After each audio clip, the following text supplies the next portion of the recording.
My name's Professor David Chocano. I'm the Director of the Institute for Applied Ecology here at the University of Canberra, and it's my pleasure to welcome you to the 2013 Krebs Lecture. It's the third time that we've hosted this celebration of Professor Charlie Krebs' contribution to our understanding and appreciation of the natural world. I was personally very pleased and excited to be able to invite Dr. Bob Brown to come and deliver the Krebs Lecture this year. Along with many colleagues at the Institute and beyond, I've been a long-standing fan of Bob for all sorts of reasons, but primarily because of the tireless efforts he's made to keep the environment in the forefront of the Australian mind. But more on Bob later. Now, the insights that ecological science have given us into how the natural world operates, either with or without the influence of humans, owes a huge debt or legacy to the work of Charlie Krebs. Charlie obtained his PhD from the University of British Columbia in 1962 and returned there as a Professor of Zoology in 1970. Between 1982 and 1987, Charlie was the Chief of the CSIRO Division of Wildlife and Rangelands Research, and so certainly no stranger to this part of the world. When he returned to UBC, he led a set of seminal studies focusing on the dynamics of the northern boreal forest and the ecosystem there, which is driven or influenced by the 10-year cycle of snowshoe hares, their competitors and predators. And while the scale and importance of that work tends to draw the eye of most scientists who are considering Charlie's contribution, I think it would be a mistake to focus solely on that work at the expense of the more than 250 scientific publications that Charlie's contributed. Alongside Charlie's personal research output, he's authored or edited 6 critically acclaimed books, including Ecological Methodology, which is currently in its preparation of a 3rd edition, and of course Ecology, the Experimental Analysis of Distribution and Abundance, which is currently in its 6th edition. And I'd argue that between them, those 2 texts have probably had more influence on ecology and ecologists than just about any other publication in the field. And that's why we're very pleased at the Institute for Applied Ecology that since his retirement in 2002, Charlie has been spending time with us as one of our thinkers in residence, a role in which his principal challenge is to challenge our thinking. Which brings me to our speaker this evening, Bob Brown, who I know will challenge our thinking. Bob is a former leader of the Australian Greens and a lifelong activist who entered the Australian consciousness when he led the campaign to save the Franklin River in the early 1980s. In fact, the first time I ever saw Bob in person, he was speaking at the presentation of the Franklin Wild River documentary. I think it was at Hawthorn Town Hall. It was a long time ago.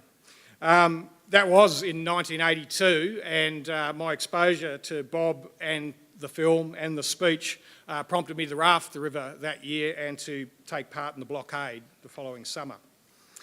After 10 years in the Tasmanian Parliament, Bob was elected to the Australian Senate in 1996, where he served for 16 years.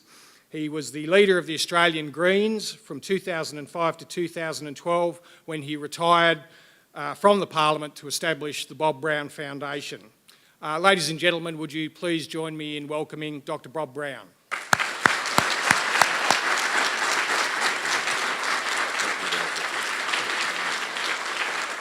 Thank you, David, for that very warm welcome. Thank you, ladies and gentlemen. I'd too like to pay tribute to Professor Charles Krebs. I'm 1972.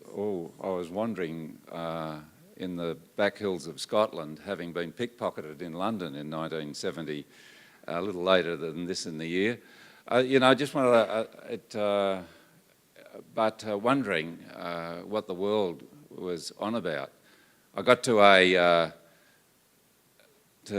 Loch Ness, and there's a little town called Drumnadrochit there, and it was typical Scottish / Tasmanian weather.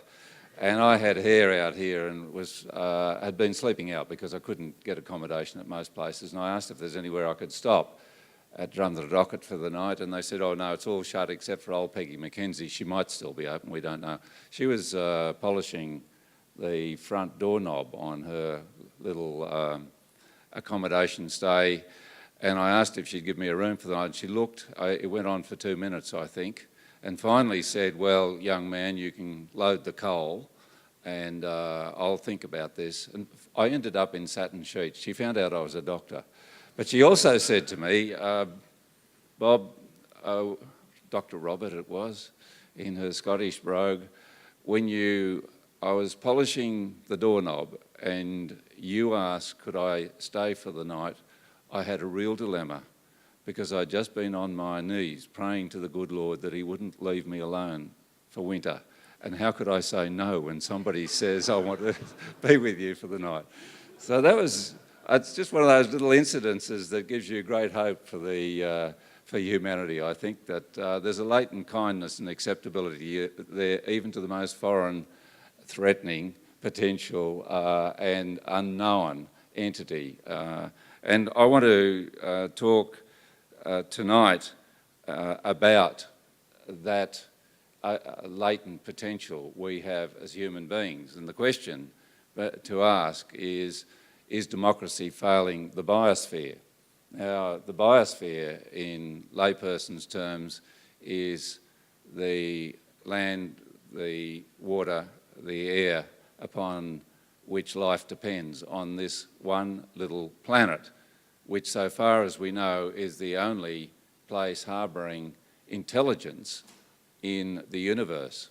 And if you buy the current copy of Cosmos magazine, I have no shares in it and I don't know who runs it, you'll find that due to studies out of Monash and elsewhere, we now know that there are 200 billion planets in the Milky Way, in our galaxy.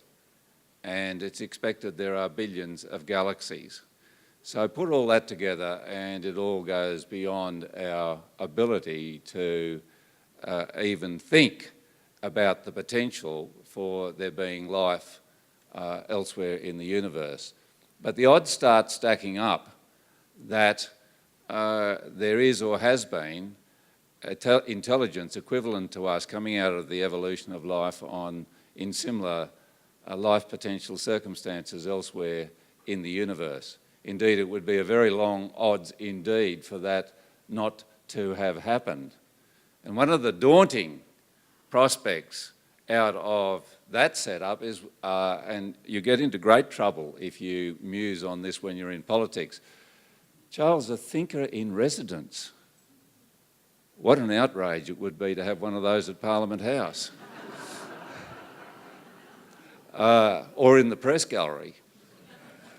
But when I speculated last year on the potential for life, not new, you know, plenty of people doing it, elsewhere in the universe, and asked that question, why aren't the intergalactic phones ringing? Why aren't we in contact with other, presumably more advanced intelligences than ourselves? The Murdoch media went into overdrive. Amongst other things, they comment, well, it wasn't just them, but said he's extravagantly absurd. It was vulgar theatre. This was the talk I gave a year ago. This is crazy stuff, isn't it, said John Fain of ABC Radio in Melbourne. Unreasoned and intolerance, said an expert in the field by the name of Andrew Bolt. Ravings, said Chris Kenny in The Australian. He is known to detest the Murdoch press, wrote Patrick Carlyon in the Herald Sun. Strange, he sounded like a latter-day John Lennon. Gee, that hurt. Loopy, barking mad, extraterrestrial ravings. But I still want to talk about it a little more because I'm fascinated and always have been, and who hasn't, about what we're doing here, where we've come from, where we may be going to. This much we do know, that life and intelligence and awareness, an ability to reflect on the universe, was enfolded into the Big Bang 13.7 billion years ago. How do we know that? Because we're an expression of it right here in this auditorium now. And whatever else the potential is and was there and is throughout the universe. The Stephen Hawking, however, amongst others, postulates this, that maybe we're not in contact with any other intelligent beings in the universe, because the evolutionary process is that when you get to about our stage of life, then awareness and intelligence, and interference with the very circumstances which make that possible, i.e. the biosphere in the place of Earth and wherever else, the damage as a consequence of that has been so great as to send the thinking being to extinction, a self-extincting process. We don't know, but the warning bells and the flashing red lights are there, and it is in our bailiwick to think about it.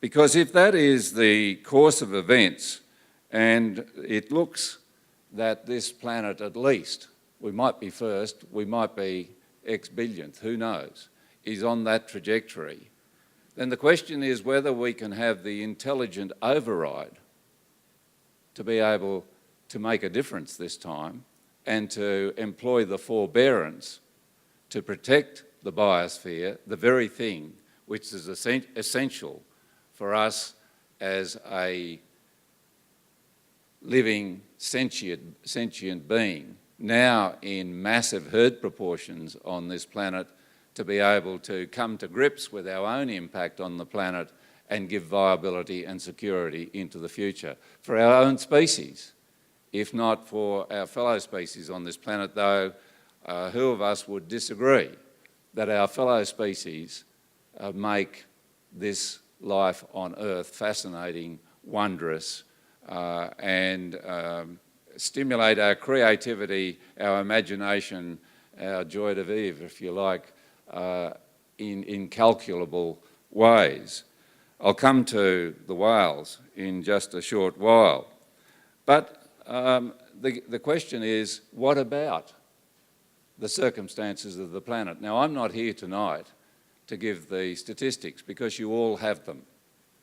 The planet is deteriorating in terms as a safety place for a multitude of species at a rate unseen since a great rock ploughed into the vicinity of Mexico 65 million years ago, and amongst other things, the great array of species of dinosaurs went to extinction. I'm told that in that collision, were it to occur today, quite different to the small collision we saw in Russia the other day, that the temperature this side of the planet, the third day after such a collision, would be approximately 700 degrees centigrade. No wonder the dinosaurs had a problem. But we don't have, so far as we know, that problem heading our way anytime soon. We've got a much more insidious, invidious and tricky circumstance, which is pulling the rug from under our own feet and seemingly unable to do anything about it.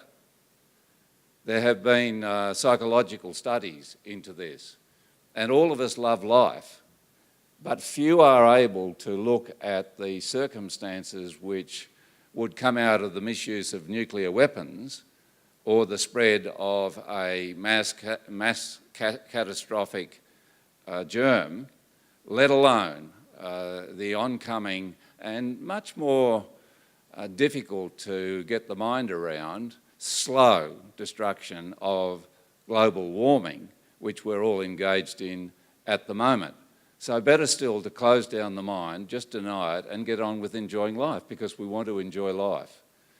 However, we have to put a component of our thinking into why we are seemingly enjoying life. The richest, most well-off people on the planet, here in Australia, according to statistics at the moment, and yet are so oblivious of the impact on the planet coming down the line which is so real. And that's something we have to deal with together. Collectively, we deal with that, or we won't deal with it adequately alone. And by collectively, I mean us 7 billion people who on Earth do dwell, coming down the line to 10 billion. And collectively, we must approach this from a one person, one value, one vote, one value, one planet perspective. Because to not do that means that we build into the future dealing with our excesses, if not the damage coming from our excesses, division. And we're in an age where we have such potent destructive capabilities through division that we simply cannot expect ourselves, nor should we advocate to take that path. We are together, ladies and gentlemen.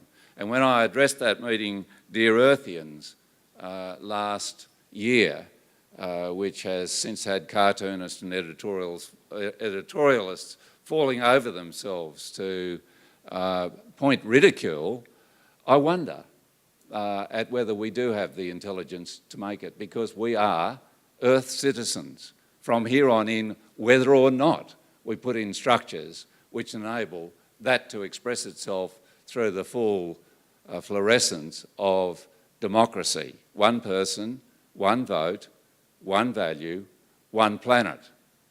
When during the Iraq War, after that had started, I moved for global democracy as a peaceful way of trying to solve global dilemmas, and I'm talking here about nuclear weapons, the massive exchange of monetary speculation around the world, which if taxed could end poverty on the planet, and such things. The vote in the Senate against a global democracy, one person, one vote, one value, one planet, was 74-2. My fellow Green and myself, Kerry Nettle at the time, voting for it, every other party and every other individual voting against democracy in this, one of the oldest continuous democracies on the planet, because we are frightened of other, because we are not prepared to share, because we think that we can continue to prosper and everything will be good into the future if we let the rest of the world go its own way, desperate as it might be. And current politics bears that out. The intention not to think, let alone have residential thinkers up at Parliament House, but to respond instinctively to a perceived threat where the threat doesn't really exist at all. In fact, dealing with the fact that we are a community of 7 billion people is to deal ourselves into a ticket, and our grandchildren and their grandchildren into a ticket for security into the future. What would this democracy look like? Any other democracy? What would its aims be? Well, I have suggested that across the portals of such a parliament, and people meeting together, a representative democracy is what it would be about, should be the injunction that in everything we do, we should consider those coming down the line 100 years hence. If you can put a smile onto the face of those 50 or 100 years from now, we can smile ourselves.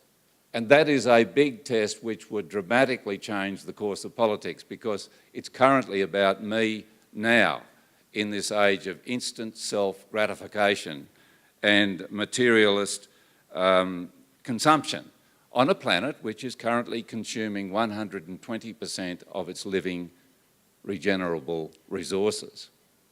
I repeat that.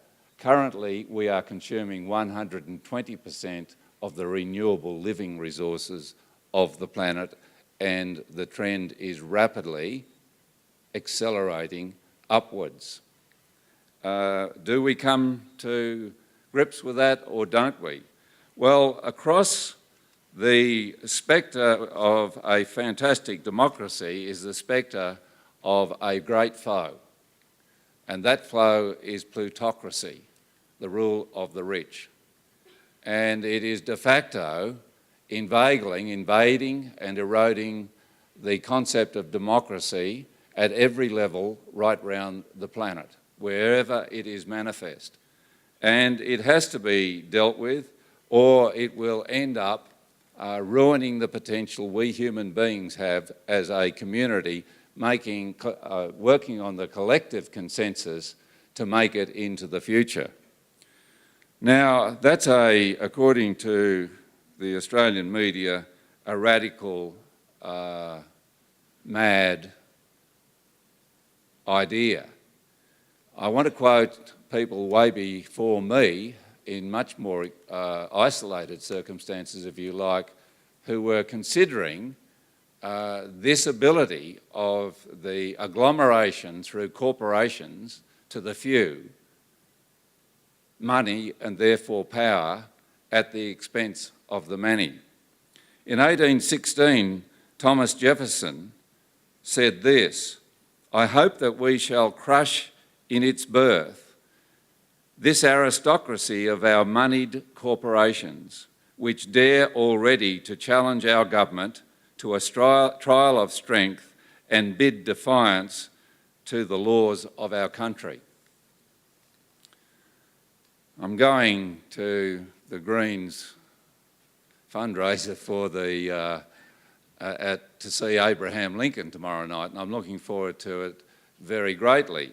I'll see if this quote arises in the film, because it's 1864 and is quite germane to what we're thinking about here in 2013. I quote Lincoln: "I see in the future a crisis approaching that unnerves me and causes me to tremble for the safety of my country."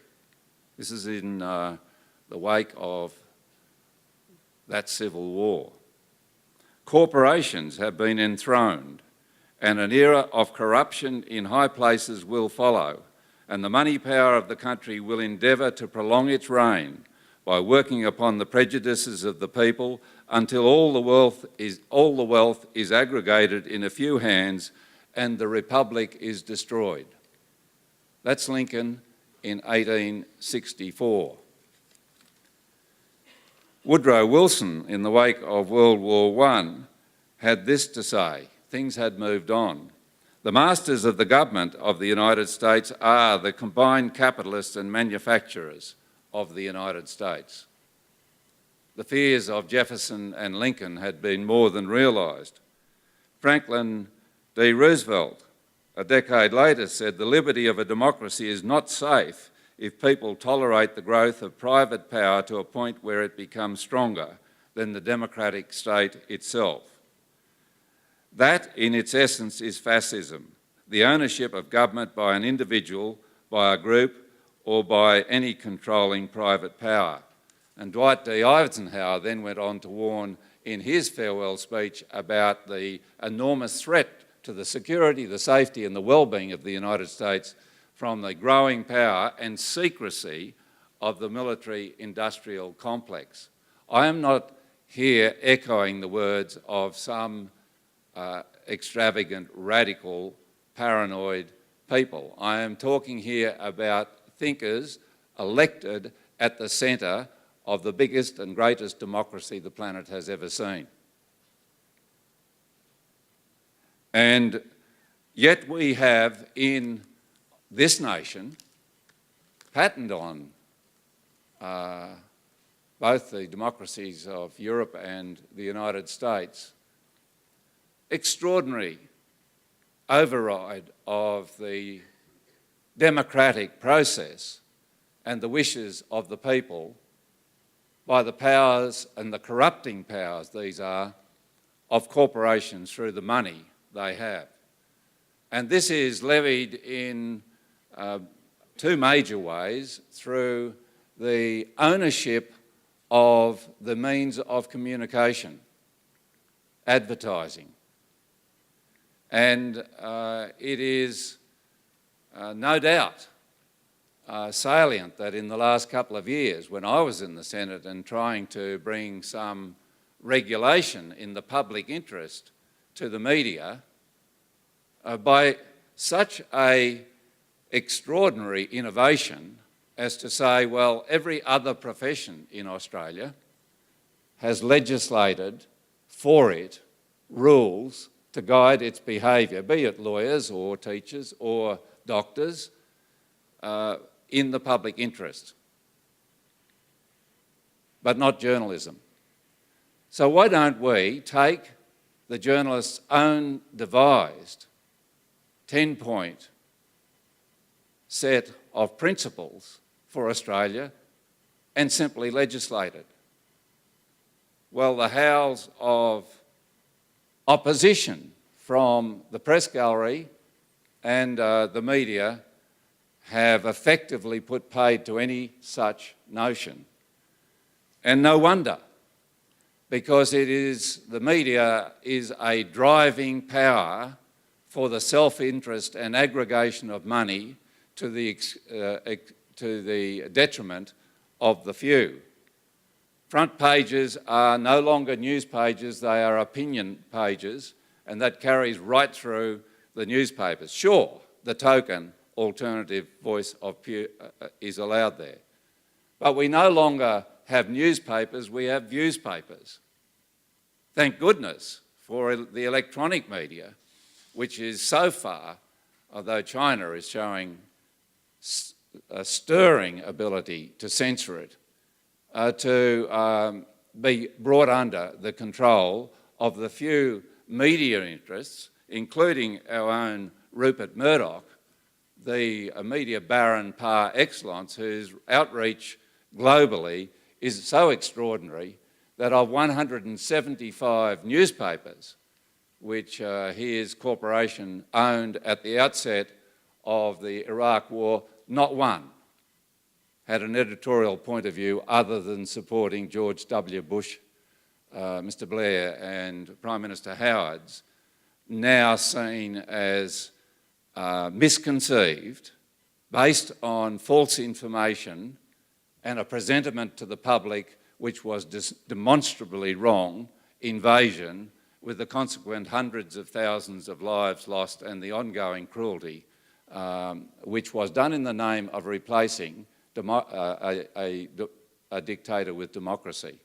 But when it came to a vote for a parliamentary democracy globally, it's been turned down and howled down by the same people. Now, added to that, ladies and gentlemen, is the power of advertising. And it implodes on the news and the delivery of information throughout our materialist world. And its end is to have us consume more, and it works wonders. You only have to see the statistics as to how many people want to see advertisements to know that. And we do indeed dwell on the idea that shopping is therapy for whatever woes we might have. And so on it goes. But even now, with entrepreneurs like Dick Smith saying, you cannot have perpetual growth in a finite system, anybody who stands against this idea of growth of extraction of resources and production and consumption is seen as a threat to the planet. In fact, it is that very concept which is not only threatening the biosphere but is destroying it in front of our very eyes, and we stand aside and basically, some sterling citizens out of this do nothing. In a world in which we know and have for centuries the postulation that all evil has to do to flourish is for good people to do nothing. And the good people of the planet are mesmerised by advertising by the corporate few, agglomerating the riches to themselves to the point where the democratic process is corrupted by great wealth. One only had to look at 2010 and the arrival in town of three of the biggest mining corporations at a time when it was proposed to have a reasonable and decent tax on excessive, only excessive, mineral profits from exploiting the minerals belonging to you, ladies and gentlemen, not those corporations, to this sovereign nation and its people, the people of Australia, and to see how they bombed that tax and therefore bombed the ability of governments to adequately fund education, health, security, a national disability scheme, the very modest innovation of the Gonski scheme for education, mental health requirements, where we're still way behind the rest of many other similar countries on the planet, or even the Greens dental health scheme. Because if you don't have the money, you can't fund these things. And if you can't get the money from the exploitation of the great wealth of this country, belonging to the people, then where do you get it from? Only by raising taxes on other individuals or cutting the services to those other individuals, neither of which is a concern to the increasingly powerful millionaires and billionaires of this country. Brings me to this point. How can it be that both Labor and Liberal and National Party governments everywhere, without exception, I've heard no politician from any of those parties anywhere ever stand against the plans to increase the massive exports of coal out of Queensland and New South Wales to be burnt elsewhere in the planet to deliver greenhouse gases into our common biosphere to accelerate the heating of a planet that's already in dire strife because we have put so much carbon dioxide into the atmosphere already. And yet our Minister for the Environment, Tony Burke, last year ticked off on the world's biggest open-cut coal mine. Can you think of a hole in a otherwise productive region of southern Queensland 11 kilometres across? And hardly a ripple in the press about it.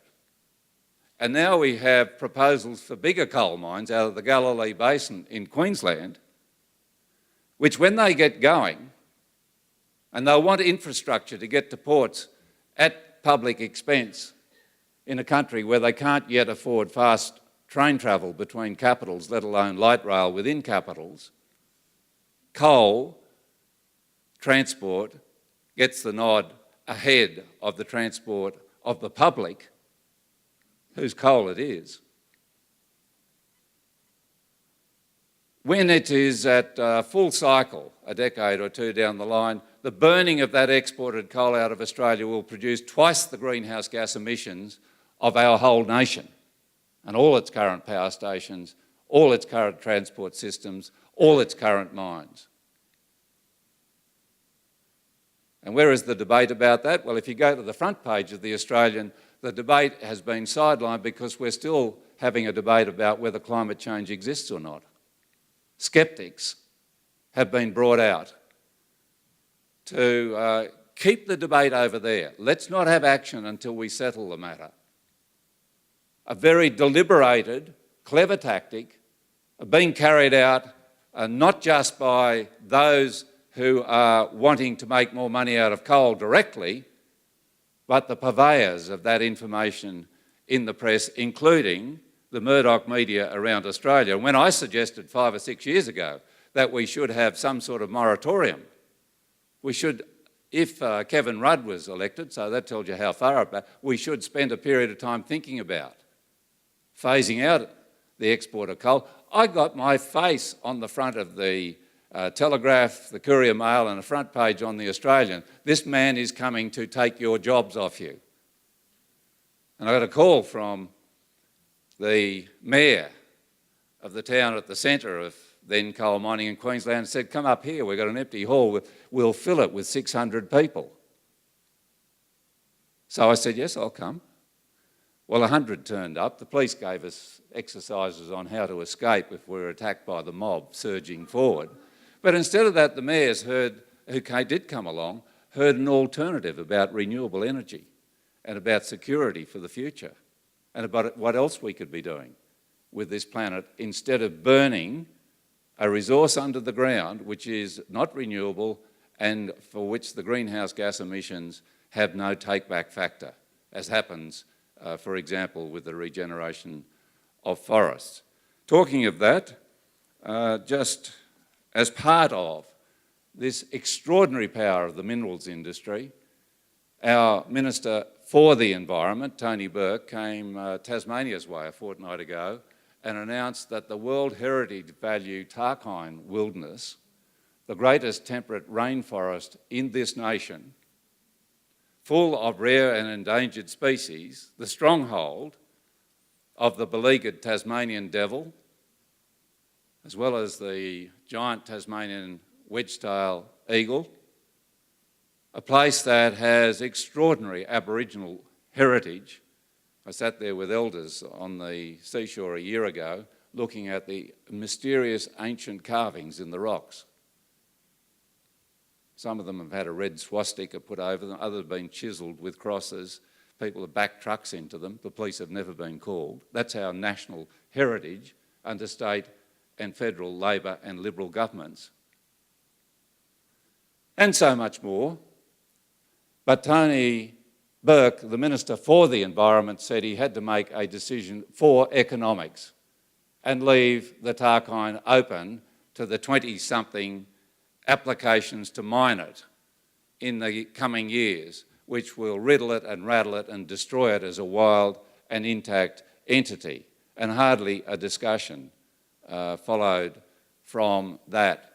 Well, I've been up to the Kimberley a few times recently, and most recently last August with Sea Shepherd. I was out of the thinking zone up at Parliament House and had left the Senate, and so I was able to join the Sea Shepherd crew of the Steve Irwin to go up to visit the world's biggest humpback whale nursery. Repeat that, the world's biggest humpback whale nursery, 13,000 whales. This is where they have their babies. This is their household. They're not Antarctic creatures, they're Australian creatures who go to Antarctica for a holiday and a feed in summer. Now at the moment, and I've been speaking to Paul Watson and others today about this, at the moment, illegally, there is a South Korean registered 4,000-tonne tanker with heavy fuel oil on it, illegally crossed the 60th parallel and is refuelling the harpoon ships of the Japanese whale slaughter fleet in our exclusive economic zone, southwest of this nation, against international law, while our government and the Honourable Tony Burke, Minister for the Environment, does nothing. No call from Tony Abbott on this. No call from Julia Gillard. And a little further, 150 miles further south, is the Nishan Maru, the factory mothership, so-called, the destroyer of those babies and those whales when they get to Antarctica. In this case, the minke whales, as they aim to kill 950 this year illegally slaughtered in a world whale refuge. Our Antarctic territorial waters, which we have set aside claim to be as the Antarctic Treaty Organisation invokes protection on that region, but one small problem. We have now got vandals, corporate criminals in those waters killing those whales against international law, and there is no police force. No international police force is going to go there. And no government with the gumption or the spine here or elsewhere in Wellington or in Washington or in London or in Beijing, which is going to send somebody down there to uphold international law, because it's just the biosphere. It's just our warm-blooded mammal cousins who went back into the ocean. These great thinking beasts that we don't understand and they don't understand us, but they leave us alone and we're killing them. And in that is writ our own future. And insofar as we do nothing about it, we endorse that writing. I went to the Kimberley at the invitation of Sea Shepherd and then led the mission up there. And I'll just show you a little of the glory of this area, now threatened by the world's biggest gas factory, bringing gas from 400 kilometres offshore, because that's where Woodside can make its said maximum profits.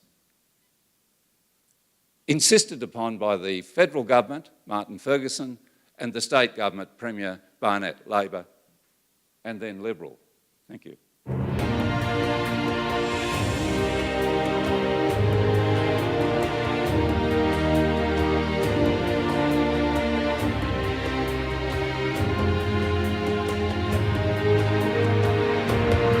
In Western Australia, way up north, is this wonderful area called the Kimberley. It's a almost completely pristine environment. It's completely untouched by human development. In the western part of that is a massive humpback whale calving ground. It's the biggest one in the world. Right at this location, a big Australian company called Woodside, along with multinational partners and the West Australian government, is proposing a mega gas facility, the second biggest in the world so far, and a massive international seaport, which will very much displace those whales, pollute their waters, and introduce thousands of ship movements every year with all of the dangers to life that brings. Sea Shepherd's purpose here would be to show people directly what all of us would lose if Woodside's project were to proceed. Sitting in a small boat and have the mother whale come up and down straight towards the boat and then go around the end of it and her calf bringing its tail over. That's an experience I'll take with me for every day of the rest of my life. Seeing the whales today, again, off James Price Point, mothers, babies, bull whales, seeing the count going up into the thousands of these whales, the assurance that they'd be okay with a megaport, with mega gas ships, with a huge factory ashore, is now clearly proven wrong.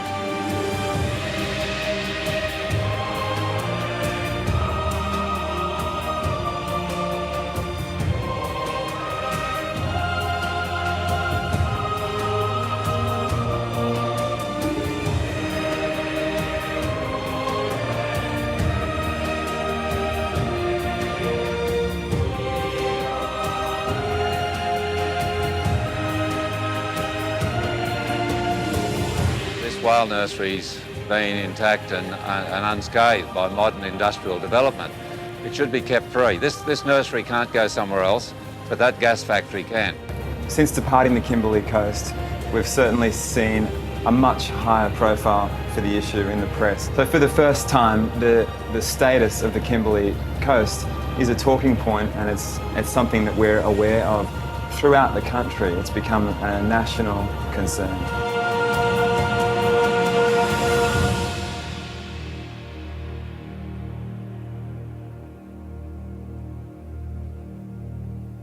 Thank you very much. The scientists tell me that the impact of that gas factory, with over 1,000 super tankers coming and going, 2.5 kilometre breakwater through the nursery, attended by a 6 kilometre ditch 300 metres wide, displacing 34 million tonnes of coral and seabed, which is going to be dumped in Commonwealth waters, courtesy of the Gillard or Abbott government, which the first cyclone down the coast will then displace right down the coastline, smothering the seagrasses and starving many other creatures along that sea coast, is a bigger threat to the whales than the Japanese whaling fleet.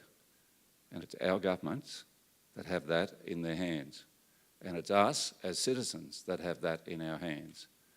So Woodside, Shell, Mitsubishi, Mitsui, and the other corporations involved, if you get the opportunity, just send them a line, ladies and gentlemen. It makes a difference.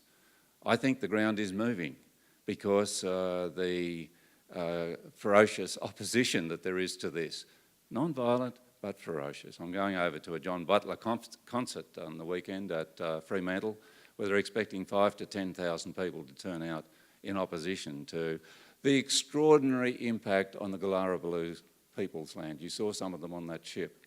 Their burial ground has now been authorised as a pile driving area. And the biggest dinosaur footprint known on the planet, 1.74 metres across, will be obliterated and with it parts of the tracks on that shoreline by this factory. And you know why? Because it's priceless.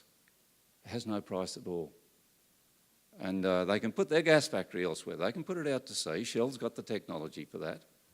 I'd like to see it kept in the ground, but they can put it out to sea, or they can take it down the coast, and Citigroup says it'll save them billions of dollars if they do it. But it's our politicians, including Labor Minister for Energy, Martin Ferguson, here in Canberra, who are insisting it goes there. He's doing that by saying you must have alternatives worked up at the same timeline, which runs out later this year, or you have to go to this James Price Point site. We as a nation can do so much better than that. And we are a democracy. And we as individuals in that democracy are bid to be active. But it's very important in being active that we don't have taken away from us our right to also be optimistic. And I knew from way back, having spent quite a deal of time as a youngster being pessimistic, and how can you not with this sort of delivery, finding that depression's not the answer. It's reasonable. It's a reasonable response to what the planet's trajectory is, but it is not a good way to live. And optimism, like pessimism, feeds on itself and drives itself. And I know from the Franklin River campaign just 30 years ago, and there's a few flyers out there for a new book coming out on the blockade, Dave, that in the worst moment where we've been abandoned by everybody, including both the big political parties, it was people keeping firing because that river was still flowing free to the sea that turned it around. So it took a peaceful blockade, but it turned it around through the democratic process, which includes at its core the right for peaceful non-violent protest. Because when a citizen sees that something is wrong, they shall not be inveigled by the laws brought in through corporate multinationals to have their right taken from them to object peaceably, and it must always be peaceably, to that wrong. I'm fascinated by our circumstances, democracy versus corporations, but I believe it has to be named. This debate has been taken off the agenda and needs to come back this time, not as a debate between capitalism and communism or socialism, but as a debate about ecology versus economic ruination. Because in ecological well-being is economic well-being. As Sir Nicholas Stern said, if we divert 2% of our wealth at the moment, we can assuage the onrush of the heating of the globe. If we don't do it, our grandchildren in this century will be diverting up to 20% of their wealth just to deal with the consequences. What is this extraordinary situation? We're talking about long-term economic well-being is seen as being irresponsible. So here we are in 2013 in, I think, the most beautifully well-equipped and placed city on the planet, Canberra. And it's our job, as citizens of this wealthiest per capita nation on the planet, Australia, to put our time in where we can't our money. We've just seen a great job, Sea Shepherd, which depends entirely on charity to defend those whales, where it's going to be effective. And look for effectiveness if you're going to donate to organisations fighting for democracy, social justice, the environment, or the long-term well-being of the planet. I've had 16 great years in the Senate, and before that, 10 years in the Tasmanian Parliament. I've seen a few things. I think many wildernesses are wilting under the threat of the erosion of outside forces in the form of bulldozers and chainsaws. But more worrying still to me is the intrusion, invasion and corrosion of our democracy by false information, lies, spin, censorship,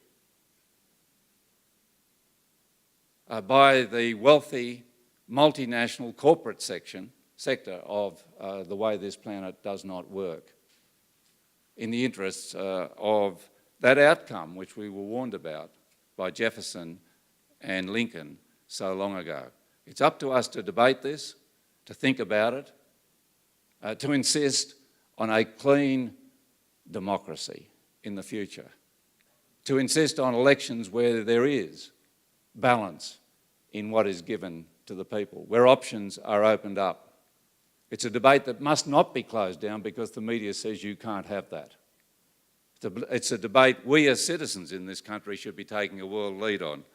And I finish with this great thought, fellow Earthians.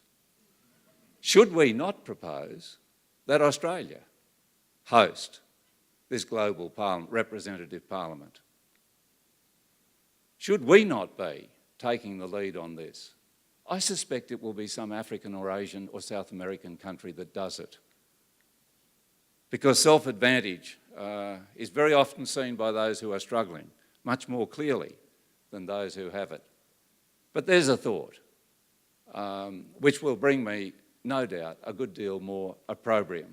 However, I'm proudly Australian as well as Earthian. I love this country. I think we're underselling and underdoing ourselves. And I think in so much the same way as a decision was made to establish this great capital for the nation 100 years ago, we should now move on to offering this great nation as a base for a global democracy so that we can have more security, more a feeling that we are really all in this together, more union in the global community, and therefore offer greater happiness to all those who come after us. Thank you very much.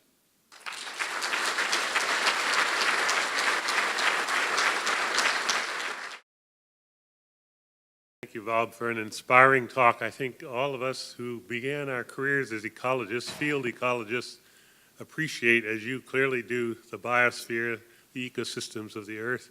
And as we studied them and got evidence about these changes which you've described briefly and which we all see, we have gotten more and more alarmed. And if we had another reincarnation, possibly we'd come back as a green politician. So, or as a great ecological analyst and advocate and educator. So we have worked through education, but I think the points you have made tonight are really excellent, and I think they give us all encouragement that our science can be carried through to a whole set of democratic values that we all should be pushing for. So I want to thank you very much for taking time out of your busy schedule and coming here and talking to us. This is exactly the kind of talk we have want to have in the Krebs series. Thank you. Thank you.